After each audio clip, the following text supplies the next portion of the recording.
Solitaire Rose Radio, episode 62, artist and writer Lance Ward.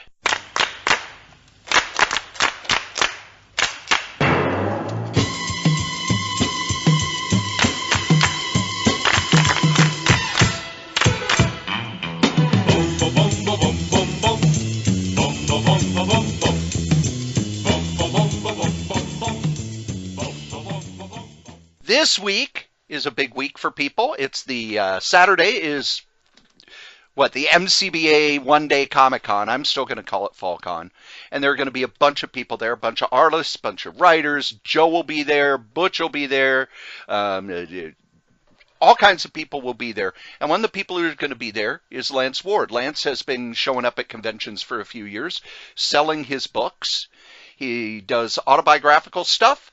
He self-publishes, but he's got kind of a big deal. He's going to be in the Best American Comics 2016 volume that comes out next Tuesday, and it's edited by Ross Chast. It's an annual book that kind of picks through the best American comics, and I'm not talking, the best issue of Spider-Man or the best Batman story. They go through and they get ground level stuff, they get really indie stuff, they get all kinds of comics, and Lance will talk about how he tried to get in and was surprised by the fact that one of his books, they didn't just pick up, they bought 25 pages from him.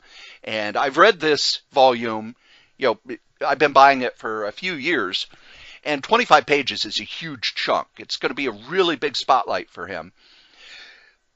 But in this interview, I talked to him about his story. And one of the things I've always said with Solitaire Rose Radio is that everybody's got a story.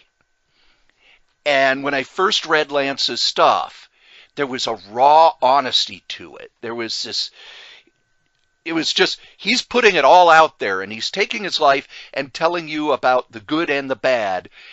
Just here's my life. I want you to understand who I am.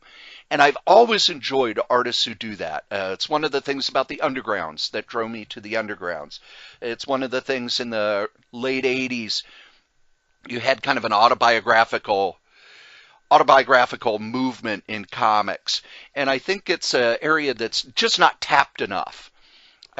More and more people have moved away from it over the years. But Lance does some really good stuff.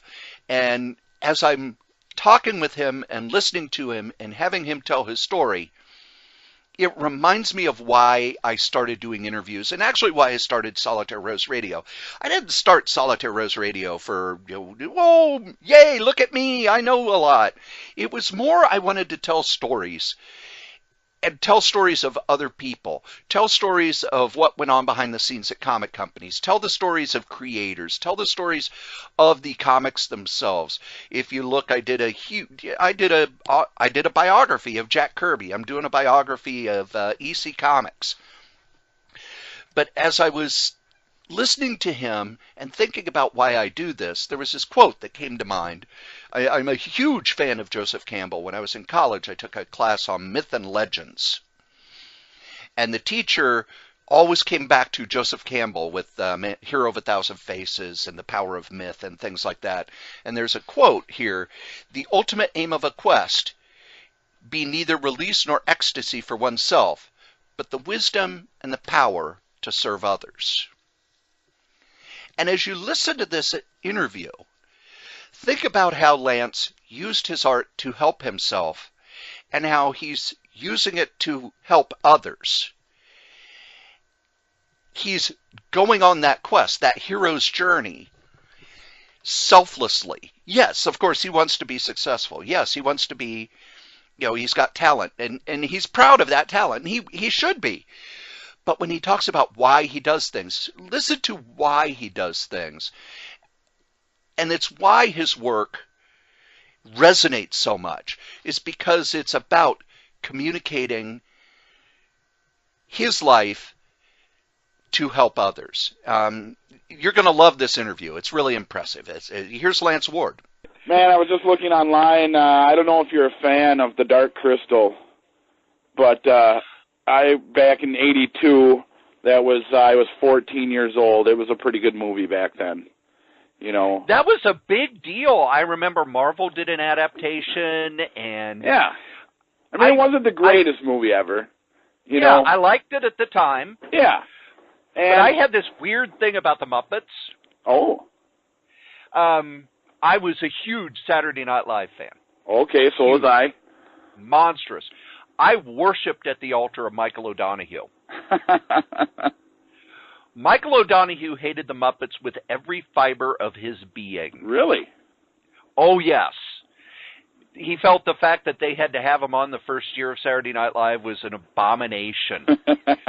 So anytime he talked about Muppets, it was not in the nicest of terms. Wow. If you know Mr. O'Donoghue's sort of writing. You know what? I'm just familiar with the Saturday Night Live stuff. Okay, he was also editor of National Lampoon for the first 5 years. Oh, very cool. The letters section was always brilliant. Yes. And actually, to bring it into the interview, one of the things that I see about your work. Oh, yes. If I'm just going to, I read all kinds of stuff. When I read your work, it really sort of feels to me like a cross between sort of that National Lampoon underground section. Sure. And the autobiographical stuff of the late 80s that people like Seth and Joe Matt and Chester Brown did. Big influences. That's what I was going to ask. It's very easy to tell with your work that you are not influenced by mainstream comics at all. No, not at all. What was the stuff that you read when you were younger that you said, ooh, comics, I want to do comics? Well, when I was a kid, one of the earliest magazines brought in by my uncles were eerie and creepy magazines. My uncles probably 15 years old, 1973, and I was 5. And I'd always see these laying around, and the artwork was just fantastic. It was just so weird and creepy. And I really got into it. I didn't really read the comics as, 5, 6, 7 years old. You don't read the comics. You're looking at the pictures. Some kids do. I wasn't one of them. I was gathering inspiration for my artwork. At the time, I was being praised for my talent. He could draw really good, and, he's young. So I was like, wow, people like this, and they're giving me praise. I want more of this. Yep.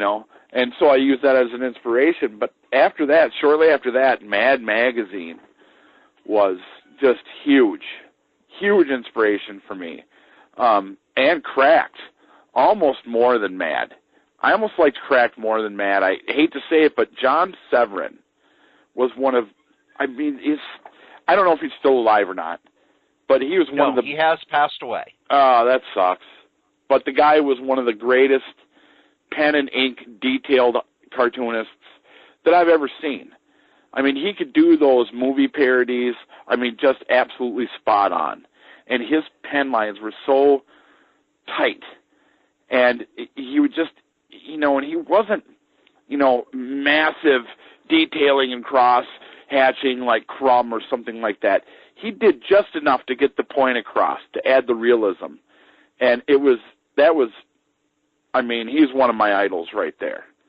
John Severin from Cracked. And, Mort Drucker from Mad. Al Jaffe, he did some great stuff. But I didn't really like mainstream comics. I wasn't into it.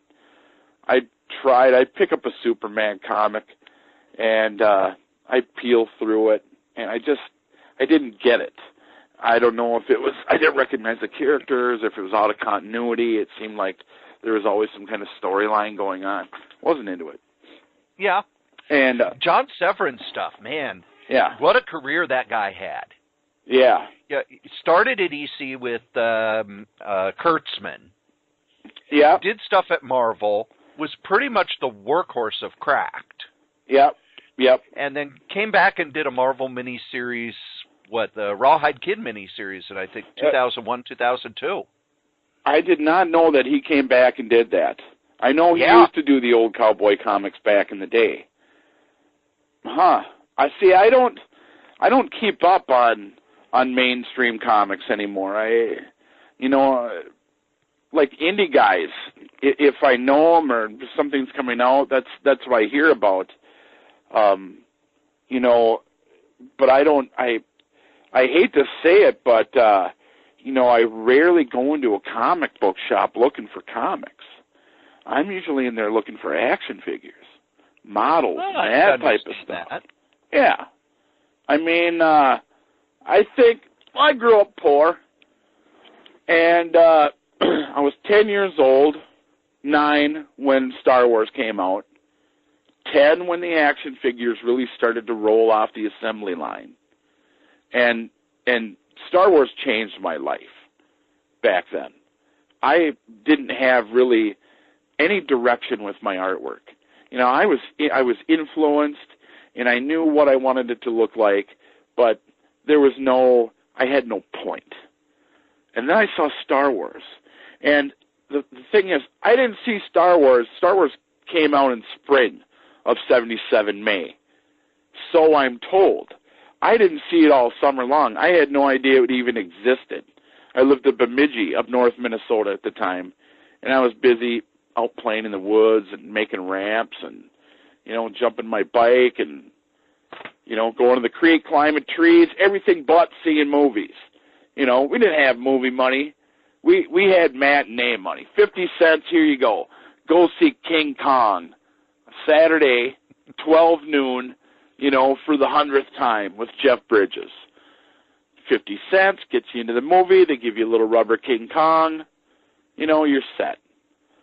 So Star Wars changed all that for me. And I knew what I wanted to do. I wanted to draw Star Wars. And I know that sounds weird, but it like pulled everything together. Star Wars had it all. It had crazy weapons, great villain, clear good versus bad. Robots. They had a werewolf co-pilot with a bandolier. Unbelievable. Unbelievable. It was, I don't know, when I walked out of Star Wars and I had to walk out of the theater into real life with, my parents fighting and all this bullshit, and we're poor, and, I cried. I started to cry because I didn't want to go back to this world anymore. I wanted to go live in Star Wars. I wanted to go live in that realm. And so my whole focus became drawing myself out of this world and drawing another world out there. Not exactly Star Wars, because that was their thing, but I needed to create my own worlds. I needed to be able to leave. And that was kind of the genesis of my cartoon and storytelling. Now, when you were in school, you've got this home life that is traumatic. Yep. And there's a lot going on there. Yep. And you've talked in your comics a lot about that issue. Sure have. When you're in school and you're wanting to draw you in these worlds, was it something where some of the teachers saw the artistic talent and said, "Oh, we're going to steer you towards some art classes," or was it more you just kind of went through school doing this stuff and doing school to get by? I did school to get by. My teachers, I would draw all over the margins of my paperwork. All paperwork. When I was supposed to be writing notes or doing this, I was drawing stuff on the side. So I would turn in homework. Teachers would always get mad. They'd call my parents. My parents would say, "You got to stop drawing. You got to stop." Almost discouraging me from drawing altogether. And the teachers, they weren't very helpful either. They knew, they could see the talent, but that's not what they were about, And so I just went through school just to make it through school, really. My dad left when I was 11. Out of the blue. I was at school. And so was my sister. And we came home, and I'm with my friend. My mom was there at the door crying, and my sister was there, and she was crying and holding my mom. I'm like, what the hell's going on? And my mom said, you got to send your friend home. And I told him, I said, meet me at the sacred spot in just a little bit. And he's like, yeah, okay. Well, I went into the house, and, I mean, we didn't have a lot of money. We were poor. But I walked into the house, and our house was, like, really empty. You know? You could tell that stuff was gone. And I'm like, what happened? And she said, well, your dad left. He took his dresser and everything, and he left. And to me, when she said his dresser and everything, that was, I mean, that meant a lot. She knew my dad, his dresser was like a safe or a catch-all for his life.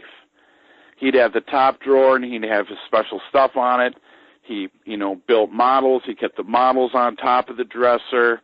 He had his colognes. He'd keep his change. That was my dad's mountain, and you did not go in that mountain or touch it. You did not mess with that dresser. So when she said he took his dresser and everything, I mean, I knew that was, I mean, the whole bottom fell out of my soul right there, and I'm like, what the hell? You know, what the hell am I going to do? And my mom was, I mean, beside herself, and she's crying, and she's like, you kids are my rocks now. You have to be my rocks. You know, I need you kids to be strong. Lance, you're the man of the house now. You got to start taking care of the man things. I'm 11 years old, you know. Yeah. I was just playing with a TIE fighter, you know, and, you know, in school and, you know, watching Frosty the Snowman and that type of shit. You know, and here all of a sudden my world is just flipped upside down. I mean, completely, like the Fresh Prince of Bel-Air, you know. And it was absolutely devastating to me. I believe that I'm suffering a form of PSD from that moment, you know. And also the fact that your mother said that your childhood is over. You have adult responsibilities now. Yeah. That's way too much for an 11-year-old to deal with. Yeah, because, for sure. You know, mentally you don't know what to do. Yeah. Physically you don't know what to do. And it's almost like the adult is saying, here, you're taking my responsibilities. Right. Exactly. And, you know, when I needed her to be my rock, as a child, she was flipping it around and putting that on me, you know. And my sister, she handled it a different way. She just, like, went into her schoolwork. And I think maybe she's 2 years younger than me. So, I don't know, maybe it was slightly different for her. I know it had a huge impact, but it didn't affect her like it affected me, you know. And I think it's because, you know, father and son and do, that type of crap. And, you know, but that was it.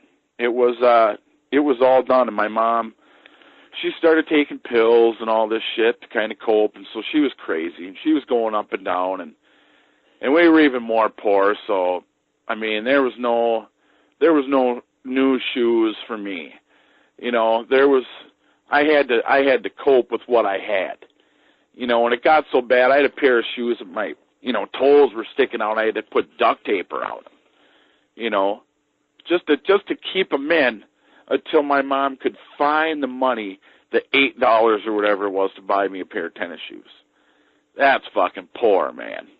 You know, I mean, and my mom never went on welfare, not once. She didn't, you know, beg money from anybody. She never went to a food shelf. You know, and she did it. She kept us afloat. We never lost our house. You know, that type of shit. I got to give my mom a lot of credit. Of course, she hooked up with an alcoholic about a year after everything, and that presented its own set of problems. I don't know if you're familiar with alcoholism. Yes. Or, okay. I worked in juvenile justice. Oh. You know, group homes for teenage boys who were in trouble with the courts for about 20 years. Oh, boy. Okay. And so a lot of what you're telling me here is stuff that at my job I would deal with. Okay. And there are different ways people cope with things. It sounds like your sister coped with it by kind of escaping from the home. I'm going to throw myself into the schoolwork. I'm going to throw myself into this. Yep. Stayed with friends. I'm going to deal with this so that I don't have to deal with what was going on at home. And you had developed this idea already that you wanted to escape into a fantasy world. Yeah.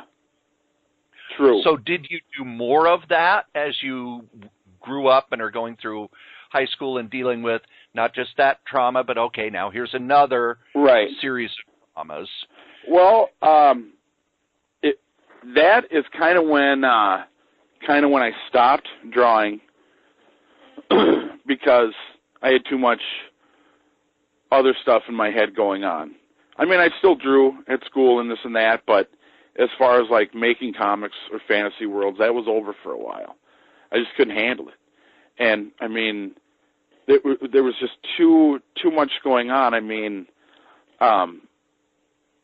alcoholic father who was, stepfather. He wasn't even my stepfather. They weren't married. He was just my mom's boyfriend, and he was living there. He moved in like after a week, and he would get angry, and he would drink every fucking night, And there were nights when he wouldn't come home. He was a concrete worker, and he's like, I like my beer after work. And, they'd sit in the driveway, him and his guys, for 2 hours drinking beers after after a hard day's of work. And those were the good nights.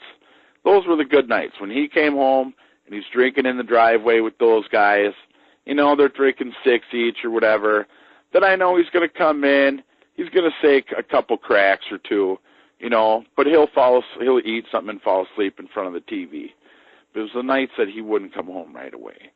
Those were the bad nights. My mom would say, can you kids find somewhere to sleep tonight? My sister, she had a lot of good friends. She could go anywhere. She had lots of people she could go and stay with. Me, there was nowhere for me to go. And I'm like, nope. And so I tried to hide. But when I was younger, my room was the couch in the living room. That's all I had for a room. And so there was really nowhere for me to hide on a school night and that type of shit. It's only older, when I was going through my senior year, I would hide in the basement, find a little crook, and I'd try to hide under the blankets or whatever. One time he caught me, and he was like, what are you doing down there? And I'm like, oh, nothing, I'm hiding from you, you big drunken fucking crazy son of a bitch, I can't say that. He'd knock my teeth out. And so my fantasy world, instead of going on the paper, started going in my head, I guess, And I started daydreaming of anything but my life.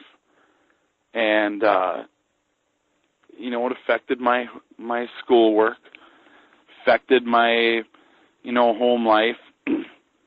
And, I mean, I'm sure it affected friendships. I'm surprised I had any friends back then, I had a few, not many, but that's the way it went. Well, and so you had this period dealing with that. You're not drawing anymore. Right. And also in school, they'd kind of discouraged you from drawing. Right, exactly. Your parents had discouraged you from drawing.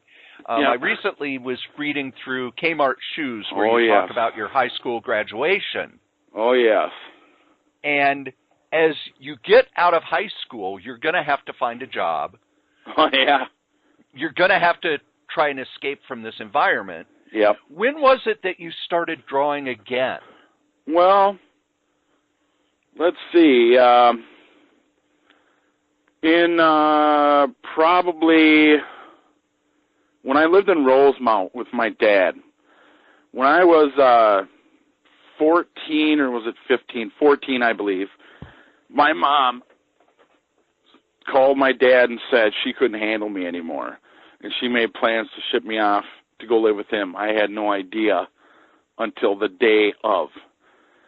So I had to move away from Forest Lake, from all my friends, from everything I know, to go live with my dad, who I didn't care much for. I mean, he was my dad, and I tried to love him, but he was distant, and I know that, you know, he didn't like me. He felt that I was a necessary nuisance, I think. That's how he came off, you know, body signals are a lot.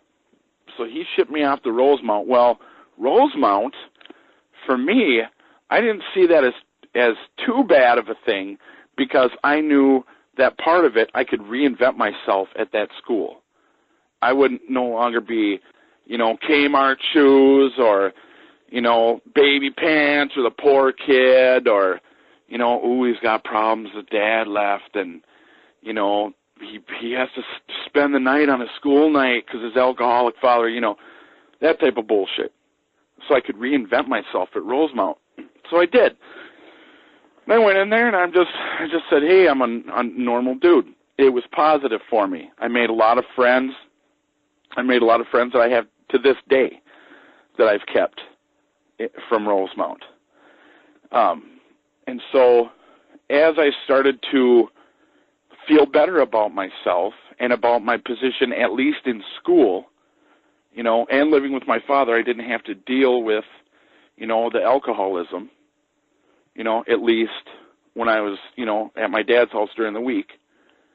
It started to have a positive effect on me mentally. I started to draw again. Didn't really draw comics until Bloom County. I started to read Bloom County by Burt Breathed. I don't know if that's how you say his last name. But that was a big influence on me at the time when I was 15, 16 years old. I thought it was brilliant. My dad got the newspaper every day, so I was able to read it every day. I loved how he, you know, continued the story, and yet it was encapsulated. You know, there was a one-a-day gag, and yet it was a continuous story. I thought that was just absolutely brilliant. And I thought to myself, I can do that. I'm smart enough and clever enough that I can write these one-a-day gags, and yet I can have a continuing story. So, like a lot of kids in high school, I started my own kind of Bloom County ripoff, and I called it Starship Down. So I had a starship, and I had a crew, you know, and there was one alien type of guy and this and that, and I started to do a newspaper strip just based on what I had seen in Bloom County. And I did about, 20 pages of it. It was really good. I liked it. I did it professionally, you know, as much as I knew how, you know, teaching myself how to do it. And that is what I showed to cartoonist Greg Howard when I was able to meet him in 1985. It was like one of the best things my dad ever did for me was set up a meeting with this guy. Greg Howard used to draw a comic called Sally Forth, which is still going strong, drawn by Jim Keefe now. I think that's who it is. And Greg Howard, when I met Greg Howard, his house, I'd never been into this really nice neighborhood in Minneapolis. I don't remember what neighborhood it was. It might have been around Lake Calhoun or something, but his house was splendid. One of the nicest houses I've ever seen. And it's not that it was that big or anything. It was just tastefully done, you know, tastefully done. And there is a difference. And I walk in and I meet the guy, and here he is, and he's so nice to me, and he's got all this set up. So I had my little portfolio, and I start talking to him, and all of a sudden I just unload on the guy, you know, and I start telling about my life and how it sucks. I start crying and shit, you know, and it's like, this poor guy, you know, lets this young kid, and here he is, but, you know, he was super nice, and he comforted me, and he's like, you're a good kid, you know, and this is like, it's because of my father. He didn't like me, you know, and he showed me no love. He showed me no like, and we lived together. It was tough, Well, Greg Howard, he talked me off the ledge, and then he said, "This is really good." He read through my comics, and he said, if you need help anytime within now and 5 years, you can give me a call, and I will help you. He goes, "You might be, the youngest person to ever get syndicated. Your stuff is really good." And that was really, I'd never had anybody professionally tell me how good I was before. I knew I was talented, but, I'd always thought, well, am I just fooling myself? Am I delusional? But he said, "No, you're really good." And he gave me a piece of advice. He said, instead of, going to college, he said, "Do you have plans on going to college?" And I said, "No, I'm not going to get to college." And he said, "Well, college isn't everything. What you need is experience. Go out there and do as many things as you can. Get as much experience doing different things as you can, and that will be a lot more help to you, than 4 years at a college." And I'm like, that is some good advice. And, he said, when you do a syndicated newspaper strip, you need to have 6 weeks completed, and you have to have Sundays and all this. And I'm like, okay, well, now I have a mission. So after that meeting with him, I had a mission. And my mission was to make 6 weeks of this newspaper strip and Sundays, finish it up and take it to Greg Howard and say, "Here we go, let's see where we can go with this." So I started to draw furiously, and I was just about there, just about done all of it. And somebody stole it out of my locker, all my original artwork. I was an idiot. I brought it to school. I didn't think that somebody would, try to fucking crush my dreams like that, You want to think that people are good-hearted, and that by being a nice guy and doing this and sharing, you've been kicked your whole life and now something good happens and you want to share it and you tell people, but there's always somebody. And Rosemount was a huge school. There were 5,400 students in the school that year. That's massive. And somebody opened my locker and took my fucking comics. Never saw them again. All that hard work, everything that I had poured into it, gone.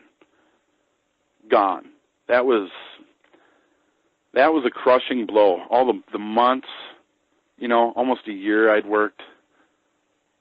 It was crazy. That stopped me doing comics for quite a while. Having that tragedy, I suppose. And also the fact, because of the home life, because of the things you were dealing with. Yeah. Whereas, some people would go, "Oh, well, I created it, I could create it again." You had hit roadblock after roadblock after roadblock. Yeah. Yep. And you're not even out of high school yet. I can see where it would just be, here's another thing. Here's just another piece of wood on the pile. Right. Exactly. Yeah. And that's after that I was done with high school and all of it, and I quit school. Had a few months to go and I quit. I said, "Fuck it, man," and I joined the Army. And I did it without my dad knowing about it because I was old enough. I was 17. And then I had the falling out with my father. I came home. I hadn't been at school. My dad was a substitute teacher, and the school contacted him and said, "Your son, this and that, and blah, blah, blah." And I came home and he confronted me in the garage, and I was smoking a cigarette. I'd never smoked in front of him before. He hated cigarettes, hated them. My mom smoked. My stepfather smoked. I started when I was 13 stealing their cigarettes. That's what kids do when they have a shitty home life. They start smoking cigarettes and they start smoking pot. because they need something, they need to get away. And, when you're outcast from the normal kids and you don't feel like the normal kids, then you tend to congregate with, the other oddballs that are having problems as well, and most of them smoked, and so I started smoking. And I was smoking in front of my dad, and we had this conversation, and I'm like, fuck you, I'm done with you, and I flicked my cigarette at him. And I could just see on his fucking face the fury. And my friend was with me, and I jumped in his car. He was already going to give me a ride to Forest Lake, and I said, let's go, take me to my mom's house. I didn't really know that I was never coming back to my dad's place. But I never did. Not once did I ever step foot back in that house. Not once. And, then in K-Mart shoes, I went through a bunch of shit. I got a job because I wasn't going to school, and I had to wait to get into the Army because they had this delayed entry program. And I wanted to be like some badass or something, I want to be a Green Beret, or I don't know. Well, and in the 80s, the Army had become macho again. Yeah. John Rambo. At the action movies of the time. Yeah, Rambo, Top Gun, all that. Yeah. Join the Army and you'll become a real man. Yeah, this is the middle of Reagan. Patriotism, fucking born in the USA, man. Chuck Norris, Invasion USA. And I'm glad I never went in. I mean, when I was 15, I was a U.S. Naval Sea Cadet, through the urging of my father and a friend of mine. And it's actually a part of the military. And you go and you have a uniform, and you have to meet up at the Army bases and around town. And I had to go through boot camp. I mean, real boot camp at Great Lakes, Illinois, the big military base out there. And we were just, doing boot camp right along with the regular naval recruits, doing everything they were, marching to the chow hall, doing push-ups, doing PT, going in the gas chamber, shooting weapons, learning how to kill people, the whole thing. So, I don't know, I saw the Army, I think, as an excuse just to get out, And, I did want to go, but then I kind of didn't. And when I went to go and take my physical exam, ready to go in, my parents threw a big party for me, too, like a going-away party. My mom did. And it was, like, huge, and she invited all the relatives and everybody, and they had a Wapatui, where they take the garbage can and fill it full of alcohol and wine and fresh fruit. I have never heard it called that. Yeah, Tortuga, Wapatui, Jesus juice. We called it Purple Jesus. What the Post would provide would be a bottle of Everclear and a big container of grape Kool-Aid. And everything that came into the party went in the garbage can. Yep. Same here. And we had tequila worms and everything. So they had this big blowout and all this. Goodbye, you're going in the Army. Everybody was, at least half proud. Well, at least he didn't graduate high school, but, he's going to go and do an honorable thing and, be in the Army, because that's how people think, right? Yeah. Well, so that night when I went, I had to stay in a hotel. You had to take the ASVAB the night before, and then the next day you take the physical exam.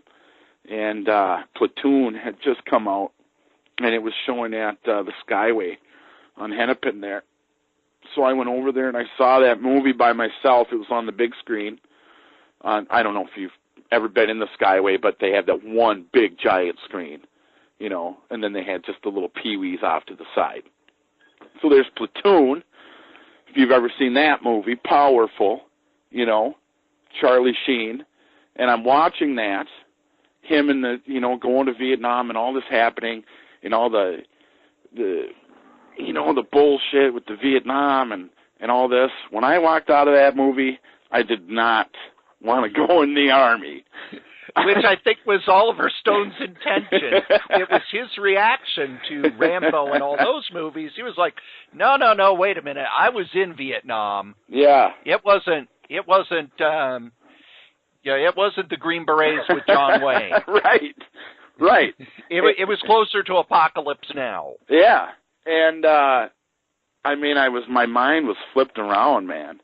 And fortunately for me, I had put on some weight from the time that I had first taken the physical and signed up, and they had me wait 4 months. That's the delayed entry program. Well, I had gained weight, enough weight that I didn't make the weight by 4 pounds.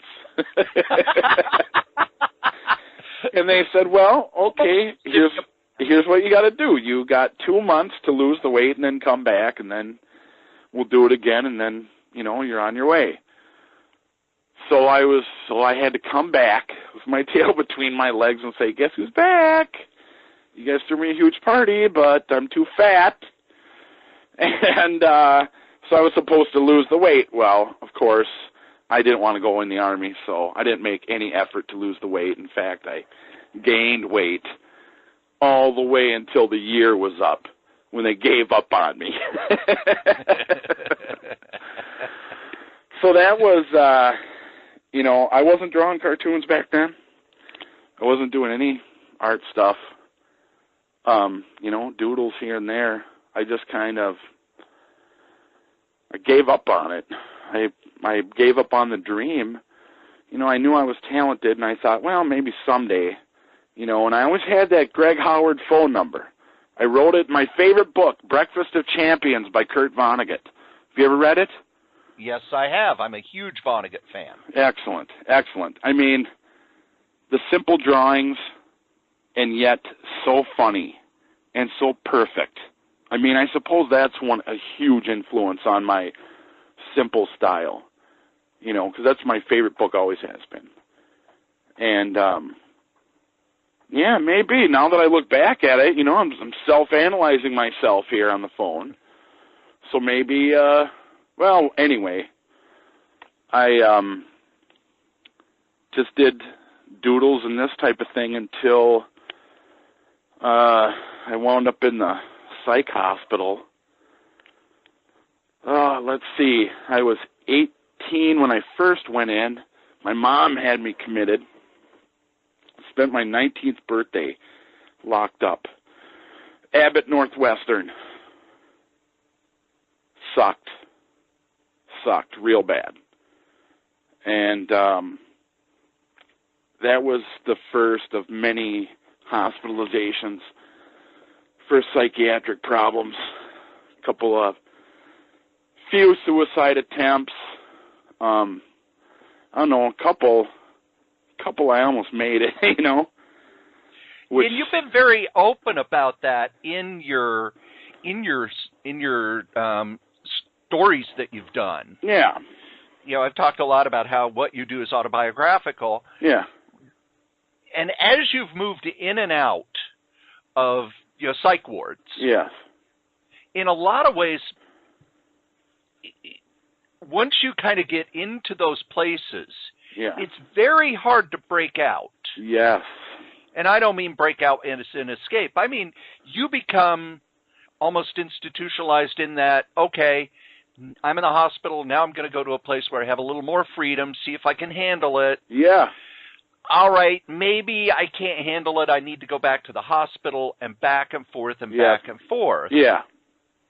Yep. During all this time, you're not going to have a lot of family support. No. It sounds like you didn't have much of a social structure around you. You said None. you had friends from high school. Yeah. But I imagine, just talking as someone who's been around the block a couple of times myself, when you hear somebody went into the psych ward, you're like, oh. You're right. Exactly. Yeah. I've had friends who've been, who've had to go into the hospital. And there's no easier way to find out who your true friends are because, boy, there were times when I'd be the only person visiting my friend in the hospital. Yeah. Yeah, exactly. Yeah, it's difficult, man. It really is for my relatives too. I mean, I was shunned from the Ward side of my family, and I haven't seen any of them since 1986. And so I just had my mom's side of the family, which was the Trombley side. And you know, some of them they knew what I was going through. I would talk to my mom through this period, and she, you know, tried to be as involved as she could. She had a job and a life, and you know, and she was close to her sister Teresa and her sister Diane, her brother Joe, and but the rest of her siblings and cousins or whatever, they were very put off by the whole deal. And I would go to Christmases, family reunions, that type of shit. My mom would come and pick me up from the group home or the hospital, you know, so I would get a pass, and I could go and, you know, spend Christmas. And those were the most nervous, terrible visits, you know, because you don't want anybody asking you any questions. Oh, what are you doing these days? Well, I'm sitting in a psych ward.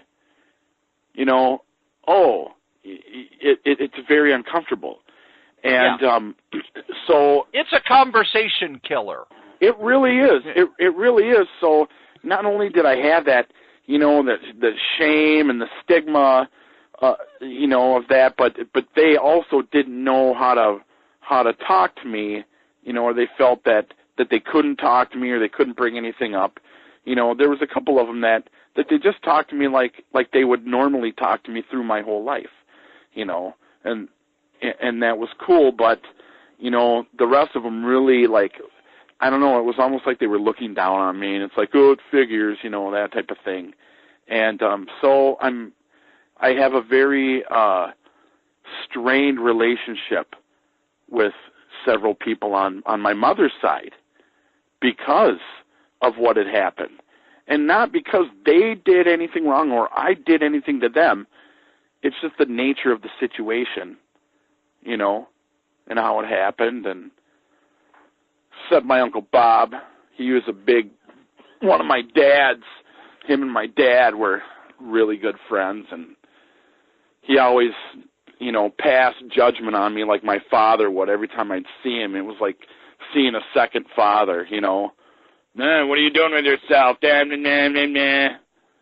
know, and it got to the point where I just don't talk to the guy anymore. Don't care. Go ahead. So. Yeah, was there? You're in this cycle. Yeah. Yes. Yeah. Was there anything during this time where you had a therapist or someone who noticed your talent, or you showed your talent and said, this might be a way for you to work out some issues? No. I did have a therapist. He did talk to me at the time. Let's see, 93. I was in Marshall House, which I don't know if it still exists. It was on Sherburne Avenue in the Midway. You know, if it does exist, I bet a couple of guys that are still there. But I would draw as much as I could. There wasn't anything else to do. I didn't have any money, couldn't go anywhere, couldn't do anything. So I had a roommate. He had some talent, and him and I would draw pictures and hang them on the wall. And pretty soon, all the walls were covered in these little drawings that we did. They weren't going anywhere. It was just for fun, shits and giggles, but it was something to do. It was therapeutic. I had a little mental disaster one time, and I ended up tearing all the artwork off the walls. And but what happened was, after I got out of that group home, I lived in the Midway. I lived on a little apartment building in Charles and Fry, right down the street from Checkerboard Pizza. It used to be there. And I lived by the Root Cellar record store. And I used to go in there and just look around. I didn't have anything else to do. And this was after I'd tried to go to radio and television school at Brown. I made it the first trimester, and then I dropped out. I couldn't. I had trouble in my home life, you know, the mental illness, and and all that type of thing, and I had to stop going to school, and it sucked because I was doing really good, and I felt that I was talented as far as, you know, being on the microphone and queuing up records. I really liked it. Well, so I went through some shit, ended up in a group home, then got a subsidized apartment on Charles and Fry, started walking over to the root cellar, and that's where I met Earl Root. He was working behind the counter, and I pulled out an album. I didn't know who he was, and he used to be in a band called The Disturbed, and not the famous band Disturbed or whatever. This was his old band from the early 80s, thrash. And I used to listen to it back in Forest Lake with my friends.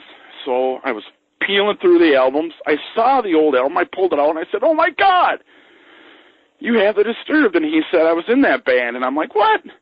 He's like, "Yeah, turn the album around and look." And I turned the album around, and there he was on the back, picture of Earl Root. And I'm like, "Oh, you're Earl Root."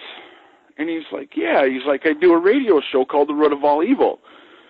I do a metal show." And I'm like, "Yeah, I've heard of that." And I said, "That's funny because I just got out of radio school, and I didn't finish, but my buddy's still going, and we're going to do this solo show at KFAI." And he's like, "That's where I do my show." And he's like, "I'll produce your show for you." They had, like, Sunday afternoons were open where people could go in and do their own shows. They could do, like, 2 hours. I don't know if they still do it over there. And one of the things I want to tell listeners, because there are a lot of people who aren't going to know what KFAI is. Yeah. It's sort of kind of this weird offshoot of public radio where it's more community radio. Yes. Yep. Where it's non-commercial, and they let local folk do shows, so it's almost a patchwork. Yes, absolutely. Here's a metal show, here's an interview show, here's a jazz show. Right. Their tagline at the time was, KFAI, a different radio station every hour. So that kind of gives you an idea of where they were at. And so I did the radio show with Earl Root, and we did comedy bits and all this. Basically, the whole show was us doing stand-up comedy on the radio, me and my friend Cockroach. And we had a really good time. So I started popping into the root cellar and, talking to Earl.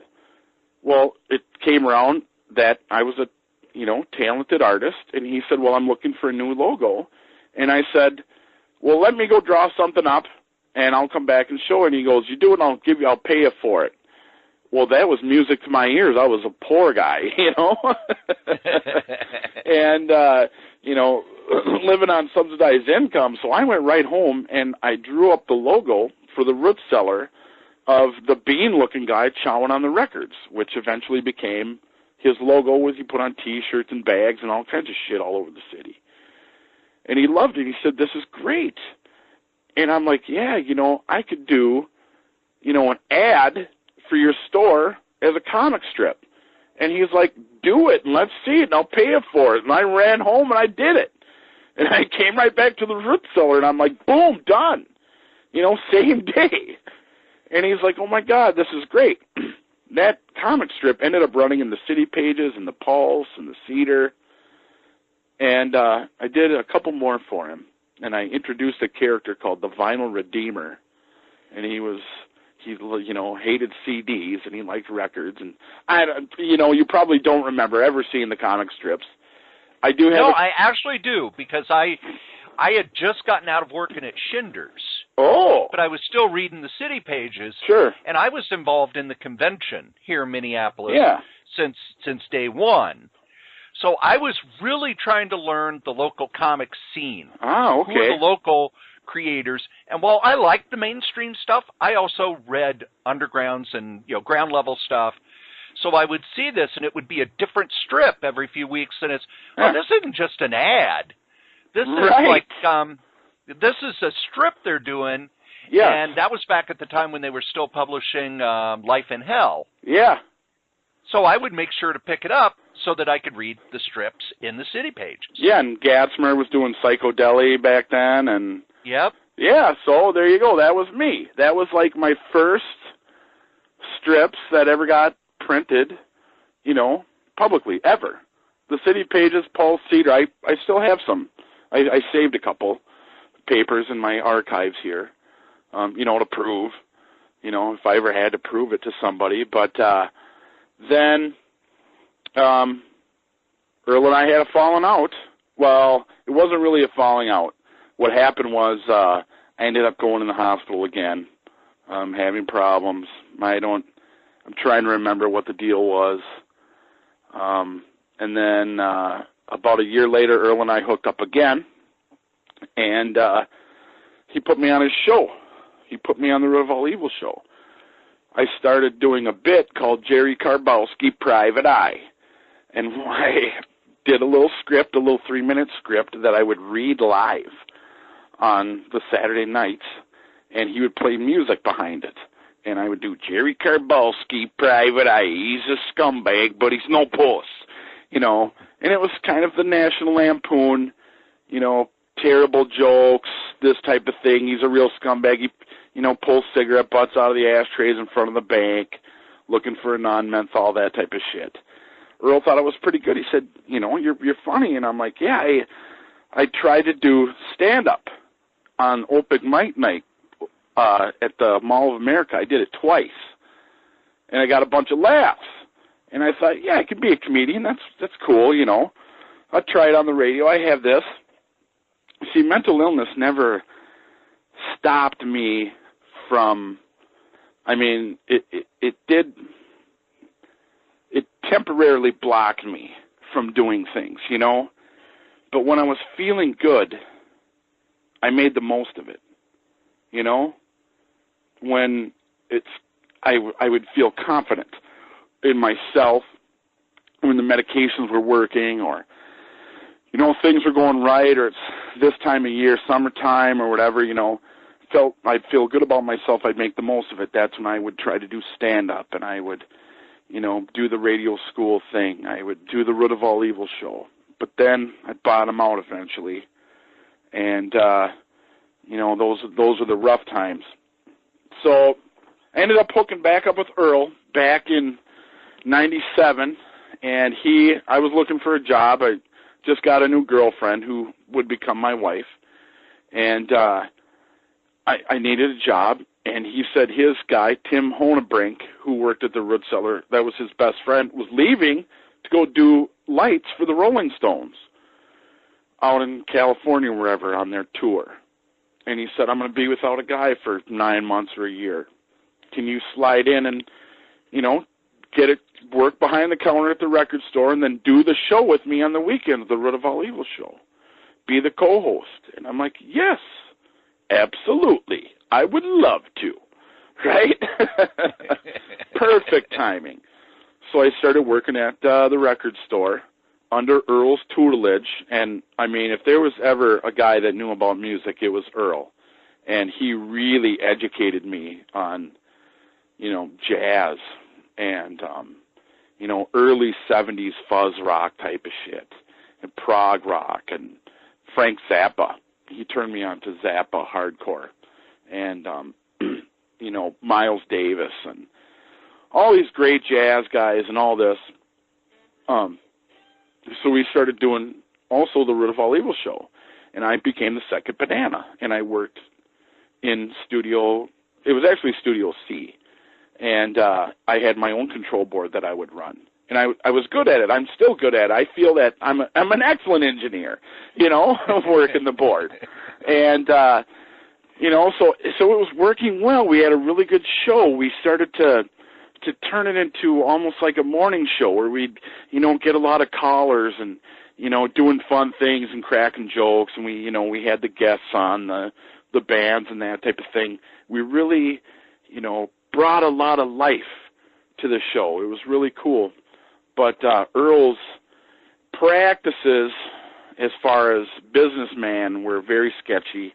He'd like to, rip people off.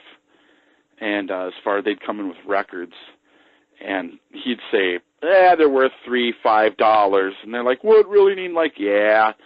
And so he'd give them the $5. They'd leave the store and he'd like, oh, man, look at this. And he'd pull a record out. This is $100. This is $200. This is blah, blah, blah. And he'd put the shit on the wall right away. And it would sell, you know, and he was like taking advantage of people, and it was really hard for me to wrap my head around that type of shit because I've never been greedy. That's, you know, one of the, I guess, benefits of being so poor, you know, and living, you know, in group homes with just a little bit of money and this and that. You have to come to terms that you're not going to have money, you know. And I'm the type of person that tries to see the positive in everything, even being poor, you know. I mean, shit, you can throw me in a hole and say this is your new home. I'll make the best of it. I really will. You know, that's just the kind of attitude that I like to have. And working with Earl was really antithesis to my whole life story. And we had a big falling out over some bullshit, some camera film or this and that. I don't know, and I never saw Earl again. I ended up leaving and moving to Montana for a while, living in the mountains. And was this, you know, with your future wife? It was. You both just kind of decide, first off, you've been around Minneapolis and Minnesota your whole life. Yep. What was it about Montana other than listening to Frank Zappa and knowing that you could grow dental floss there? The dental floss, right. Yep, that was with my future wife now. She went to college, U of M Morris, and she met a friend who moved to Bozeman with her boyfriend, and they bought a house, and they were setting up a life, and they said, yeah, we got some room. Why don't you guys come and move to Bozeman and live with us, and, you know, we'll have a good old time. And the timing was kind of right. So we were like, you know, fuck this, and I'm like, fuck this goddamn city. Time for an adventure. So we packed up all our shit in a van. Well, we bought a van. And then we loaded up all our shit in it and moved to Montana. And then we ended up getting married out there in front of a justice of the peace. Strangers were our witnesses because, you know, we figured, you know, if we're going to get married and we're going to declare our love and this and that, it's not a fucking show for other people. You know, this is... You know, it's about us. You know, it's and about also our commitment. Your idea of family had been pretty busted up. Yeah, dashed. Yep. So you're rebuilding a family idea. Yeah. And I can see why it's like, look, we don't need anybody else. We could just do this ourselves. Right. We're going to build what we think is going to be a family. Exactly. And not have to worry about where we came from. Exactly. So that's what we did. Started having kids and... You know, that type of shit. Got a job I'd always cooked on and off when I could hold a job. That's what I went to. I was good at it, talented. In the kitchen, you know, I can work a front line, multitask. I'm really good at it. Good timing. So I got a job through Aramark, local company that contracts out to, you know, different businesses for their food service. And I ended up getting a job at Land O'Lakes, Arden Hills, as the chef supervisor. This was 2004. And busting my ass, and on the weekend, feeling not so hot, ended up having a heart attack. Didn't know it. Thought I was having bad indigestion. So I decided to walk to the store to get Rolaids while having a heart attack. Walked to the store. Trying to smoke on the way. Couldn't smoke. Couldn't even get a hit. And I almost didn't make it back into my own house. I was like laying on the front steps like, oh my God, it's really hard for me to walk up these steps. What is going on? So I told my wife, you know, you got to take me to the hospital, man. Something is really bad with me. And so we hopped in the car, and she drove me to United down. We were living in Holton, Wisconsin, which is just across the bridge from Stillwater.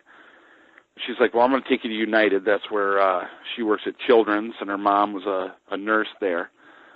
So we drove to St. Paul in the middle of a heart attack. And they say, you know, they checked me out, and they said, yeah, you had a heart attack and this and that, and you got to have surgery. all this. And I was waiting for surgery. It was the weekend, and so the surgery was going to take place on a Monday. And Monday morning, the nurse came in at like 5 or something like that just to give me medication. She gave me too much, and it stopped my heart, and I died. And I saw the portal. I experienced, I mean, it was seamless. It was absolutely seamless. I was in the hospital bed, and she gave me the medication, and I was laying there, and I'm like, oh, my God. And I could feel the medication running through me, and I started to get the anxiety sweat and feeling nauseous in my stomach. And I'm like, oh, man, I think I'm going to be sick. And she goes, I'll get you a sepsis pan or whatever it was, the little pink buckets they give you. Yeah. So she handed that to me, and I grabbed it, and I looked at it, and I think I said it on the thing. I go, yeah, I'm feeling pretty good. I don't need this anymore. And I was feeling great. And I remember her like running by me or somebody running in the room. And I looked over, and in the corner of the room was the fucking portal. Like it was weird. It was almost like the world that we live in is 2D and the 3D opened up. It was weird, man. It was weird. Now, I'm the kind of person, I've read a lot of books. I've had a lot of time. I've read a lot of fucking books on paranormal, life, death, true crime, fantasy, you name it. I've read it.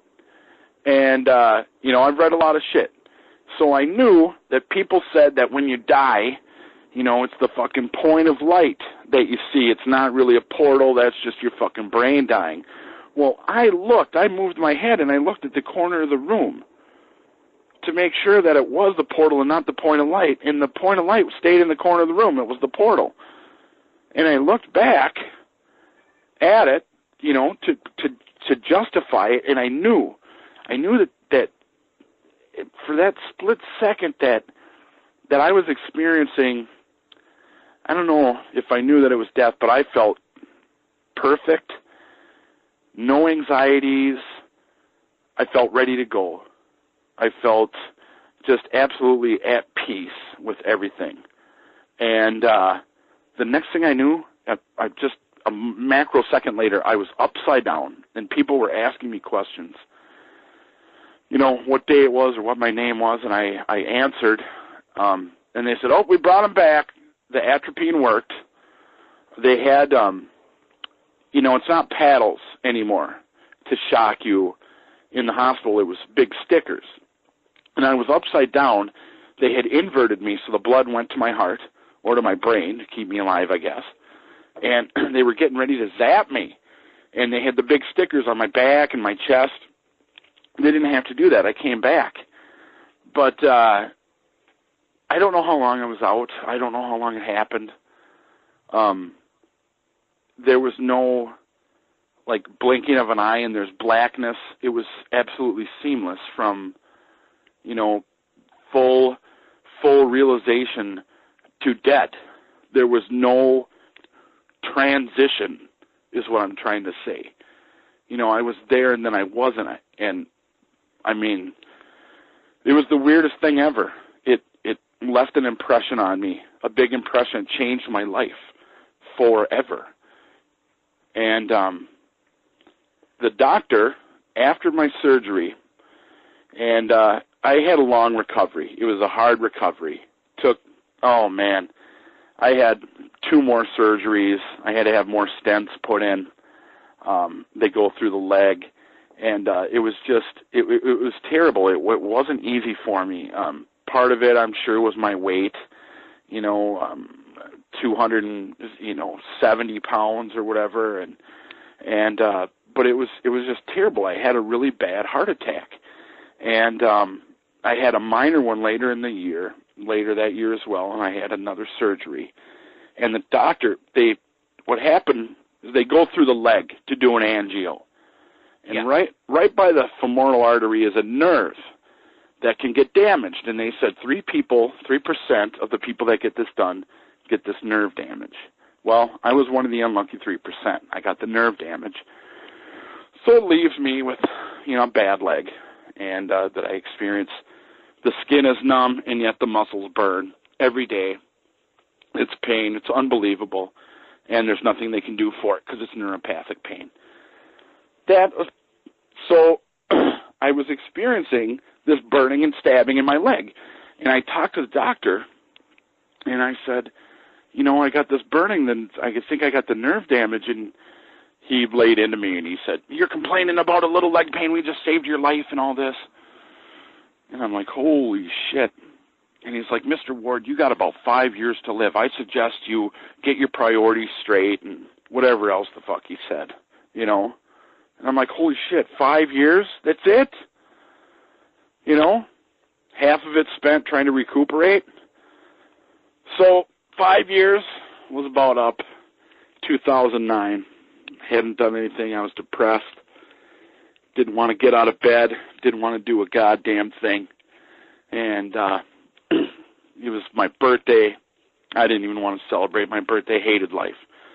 My wife, our marriage had been strained for about a year and a half.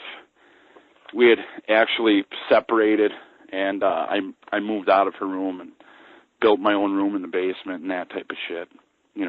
Decided to, we were just going to, I can't move out, and she needed me here, and we have the kids, and, so we're just like roommates kind of. And I was really depressed. She bought me a sketchbook. And she said, "Well, you haven't drawn in years." I'm missing something.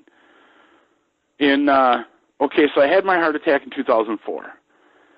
He gave me 5 years to live. In 2007, I said, well, this is it. I'm going to try to make it as a cartoonist. So I redrew Starship Down, the newspaper comic that I had drawn in high school that was stolen in my locker. 30 years later, or however long it was, I decided to redraw it. I figured that's enough time for me. I'm over it now. Right? So I decided to, even though I knew I couldn't get a hold of Greg Howard or whatever, I figured, well, I'm talented enough. If it's good enough, I'll, it'll find a way. So I drew 8 weeks worth, did a bunch of Sundays, Starship Down. Didn't know what I was doing.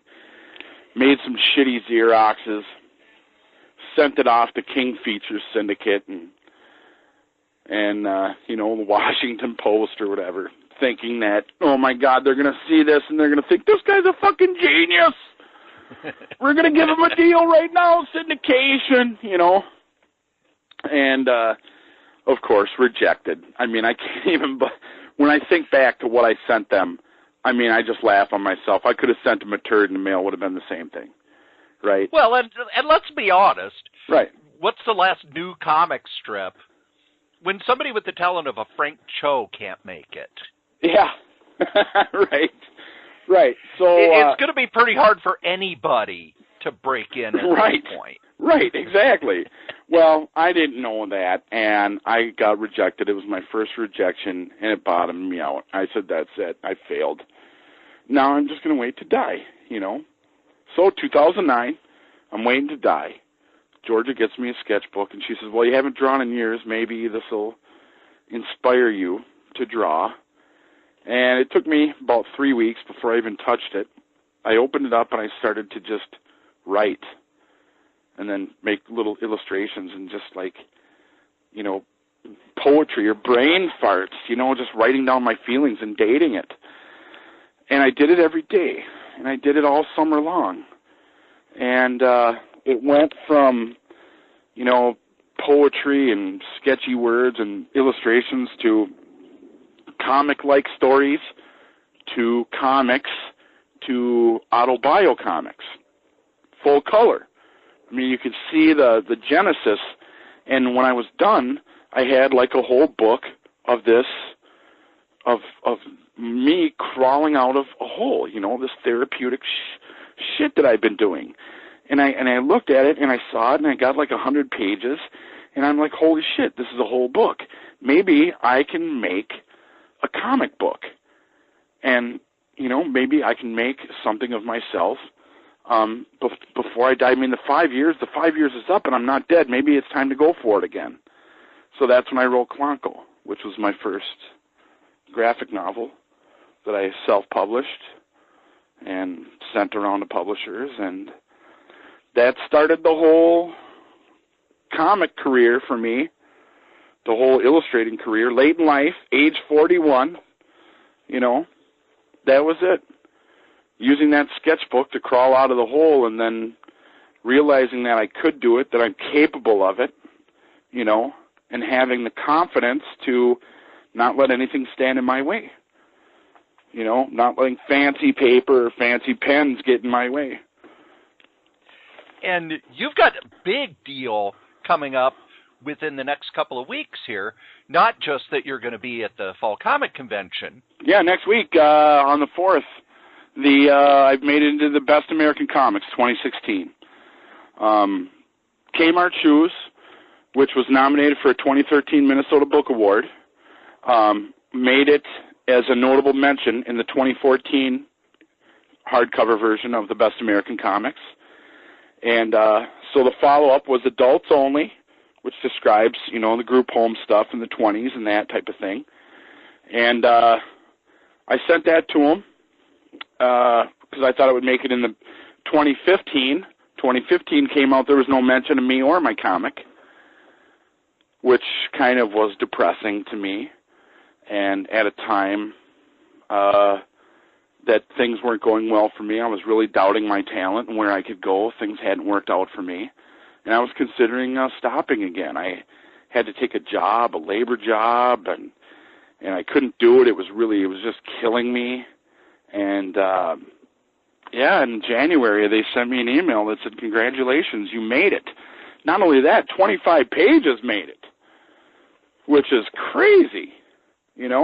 I looked at the editions from the past years. 25 pages, that's huge. It's a whole story, Yeah, that's probably one of the bigger sections that's going to be in that book. Yeah, absolutely. And, so I had to sign contracts and sent them, the digital copies and this and that. And it comes out on Tuesday. And hopefully that will lead to bigger and better things. I'm hoping. If it doesn't, I don't care. I've made peace with life and with myself now. Yeah, I've written over 20 books. I'm a successful painter. People buy my artwork.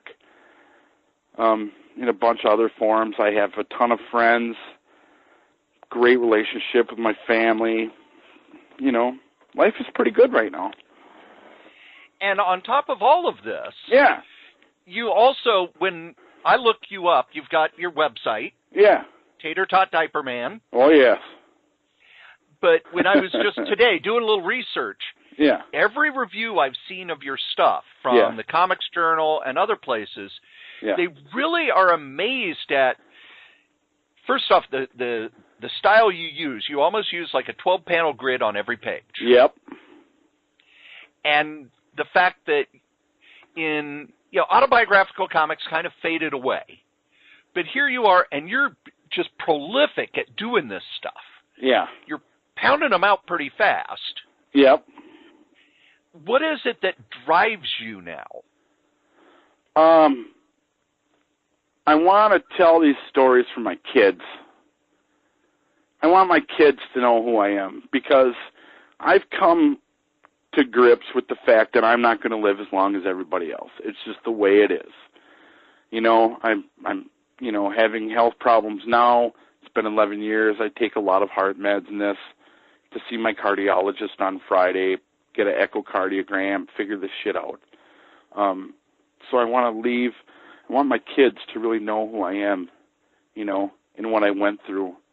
And so that maybe that they're going through stuff, they'll, look back at my comics and maybe find, some kind of common ground, or, Dad went through this. Well, if he can make it through this, then, then we can make it through it, I guess. That's one thing that motivates me. The other part is just, I have to get it out. Cory, I have to get it out of my head. Yep. I know that feeling very well. Yep. I mean, because I dwell on these stories.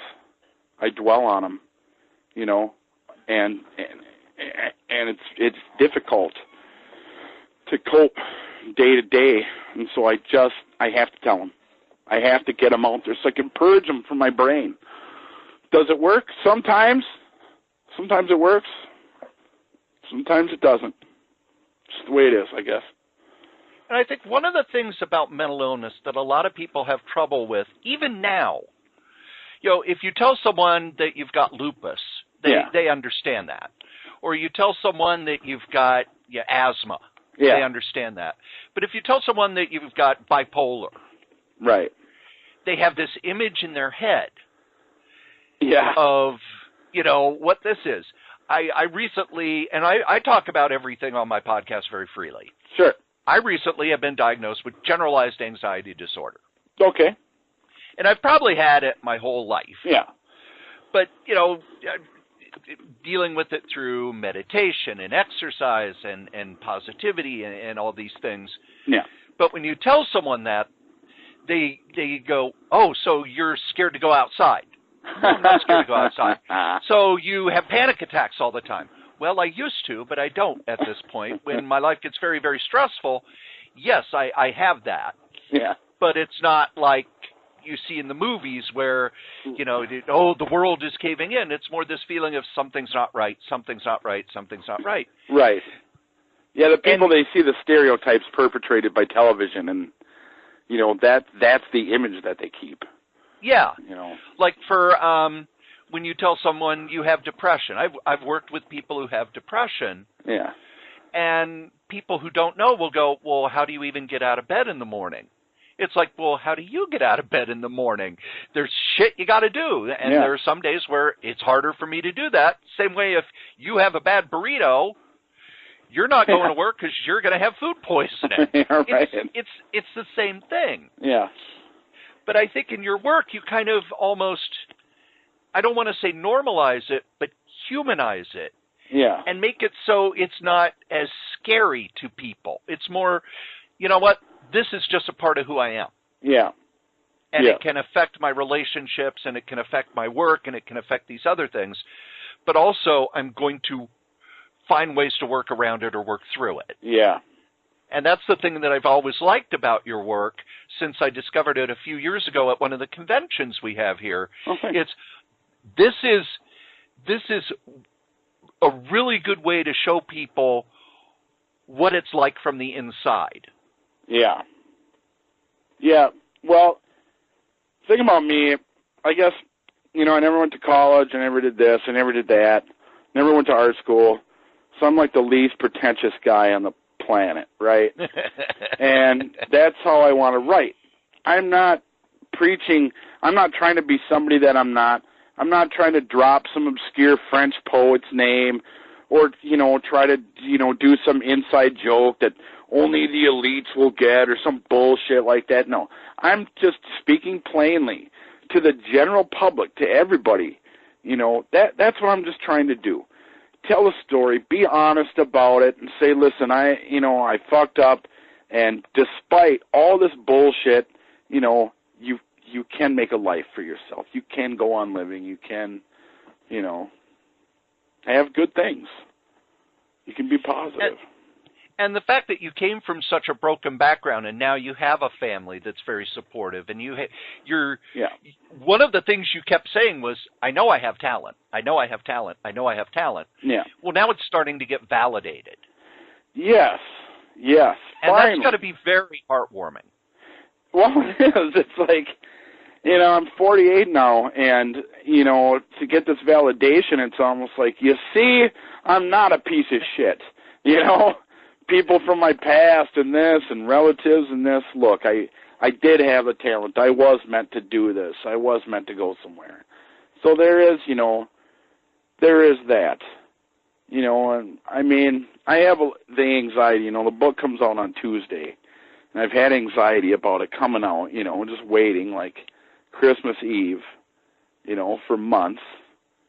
And, I mean, it doesn't even seem real yet until I see it in that book, you know. I'm still, I don't know. It's still not real to me. But it will be. And are you going to be at the Fall Comic Convention? Oh, yeah, absolutely, for sure. I love it. Absolutely love it. Now, will you have copies of the book there for people to buy? I will have a copy of the Best American Comics to show people, but I will have a copy of my comic in question, Adults Only. I will have copies of that and, all my other works that came out, the Apocalypse Chronicles and A-Hole and all that type of stuff. I got a ton of books. And I'm going to bring some, some action figures for some trade bait for some of my buddies and, it's a good time. I love it. Now, to wrap this up, you're not, the Minnesota Comic Book Association is open to every kind of artist. Yeah. But most of the people who go there, they're there for Spider-Man and Batman and Deadpool and all that. Sure. What sort of reaction do you get from people when they see your table and start looking through your books? They like it, and they usually buy it. Cool. I sell between 20 and 30 books each time, which for me, being a Joe Nobody right now, I figure that's pretty good. And they like it. They pick up my stuff and they start reading it. And that's what really gets them, when they just open it up and just read a single page. Kurt Vonnegut had some rules, like 8 rules of writing or some shit like that. And one of them was, do something interesting on every page, right? Yep. So that's how I try to write. Something's got to happen every single page. I want you to be interested. I want you to be able to pick it up in any page and start reading it and not want to put it down. And I guess I've achieved that so far. But the fact that you've got the visuals can also pull people in. So in a lot of ways, your work is much more mainstream than the rest of kind of what I call the mainstream comics. Because yours, anybody will pick it up and be able to relate and understand. Yeah. Whereas you pick up a superhero book, you have to have all this cultural history and knowledge and everything. Right. Yeah. Now, that's my sales pitch, man. And your stuff is also available on Amazon, I do believe, right? Yep, absolutely. Yeah, I self-publish through CreateSpace, which is a subsidiary of Amazon, and they have a deal where they put your books on Amazon for sale. So, yeah, I got like 19 titles on there. Anybody can go in there and order, and that's where you find it, or at the convention. Yeah, for now. Not bad for somebody who was told that they wouldn't live past 2010. Yeah, that's true. Yeah, absolutely. Every day's a gift, man. Every day's a gift. It is. Wow. Well, I want to thank you for coming on the show. Hey, no problem, Cory. I don't know how long. This is a pretty long show. Sorry about that, but oh, no big deal. I've done much longer. Yeah, it was excellent talking to you, man. And there you go. There's the interview with Lance Ward. I cannot thank him enough. He keeps inviting me over to a poker game that usually he sends me the invite too late, and I've already signed up for a shift at the group home or have other plans. But every time I've sat down with him at a convention to talk, he's a fascinating guy. He's a brilliant guy, and I really hope you like the interview. There's a lot coming up on Solitaire Rose Radio over the next few weeks. I just did an interview with Dave Shearer of PW Insider. That's going to be up in 2 weeks. I'm lining up interviews for the month of October.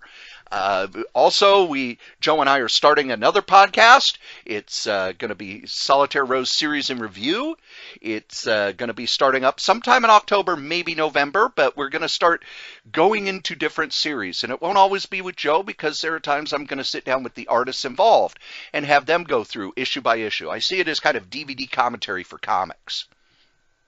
Of course, we've always got Crazy Comics and Stories. It drops every Monday. Got all sorts of stuff going on. Joe goes on and on and on about the Fall Comic Con. You should go there. If you're in the area, you should go. You should enjoy it. You should buy a lot of stuff from the artists there. So many of our friends are going to be there who have some amazing, amazing work. Just go and enjoy yourself. Enjoy the convention. Also, Novelcast is next week, starting the new novel. That's novels.solitairerose.com, and working on another podcast that will be coming to the Solitaire Rose family of podcasts. Don't want to give too much away, but it's people who have been on the show before going to be starting their own little show. Want to thank you for listening. Here are the ads. Yes, here at Solitaire Rose Networks, we have ads. That's right, we have ads. Just like every other podcast. Come on, it's okay. Our first advertiser is our longest running advertiser, and that's DreamHost.com. DreamHost.com is the best, bar none, web host all over the interwebs. You could go to other web hosts. You could go to the ones that have big ads on TV and everything, and they're not going to give you the service, the dependability, and the reliability of DreamHost. Head on over to DreamHost.com. Use the code CRAZY, KRAYZ, and get $20 off your first year of web hosting. Another of our sponsors is Dollar Shave Club. Dollar Shave Club has great blades at low prices, and let's face it, you got to shave. Head over to shaved.by/C19DC. Get you some blades. They're wonderful. I use them. I use all of our sponsors. Matter of fact, head on over to crazycomics.com. Over on the right-hand side of the page, you'll see all of our sponsors. Bombas, Grays, Flaviar, Dollar Shave Club, and DreamHost. If you would like to advertise on any of the podcasts in the Solitaire Rose Network, you can. Just email solitairerosenetwork@gmail.com, subject advertising. And I will be back in 2 weeks with more stories.